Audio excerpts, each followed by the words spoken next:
topic of this week's book review is musicianship. Musicianship is a common theme of three different stories. The first is An Equal Music, a novel by Vikram Seth about a European string quartet. Another, about chamber musicians in New York, is a movie called A Late Quartet. The third is The Bear Comes Home, a novel by Rafi Zabor.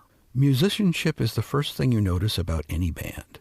Do you hear individual instruments and voices, or a mellow blend? Professionals know that listening to each other is a measure of not only artistry, but also of generosity. In An Equal Music, a violinist who plays in a chamber quartet carries on a love affair with an accomplished pianist. The main issue with them is mutual trust, which is also the crucial element that binds a successful quartet. However, one of them has been slowly growing deaf and is hiding it from the other. As we learn, a relationship can work for a while, even if it is not based on truth, but on a willingness to agree. In A Late Quartet, the second violinist and the violist are married to each other. The violinist is having doubts about his playing, which leads to a brief affair with a dancer. The arrogant first violinist is giving music lessons to his colleague's talented daughter. He betrays his bond to them by allowing the girl to seduce him. Again, it's all about trust and cooperation, sometimes in spite of the underlying truth. In The Bear Comes Home, the bear in the title is an alto sax player who is crazy about jazz, girls, and Shakespeare. But he's not a bear-like man, he's a furry animal.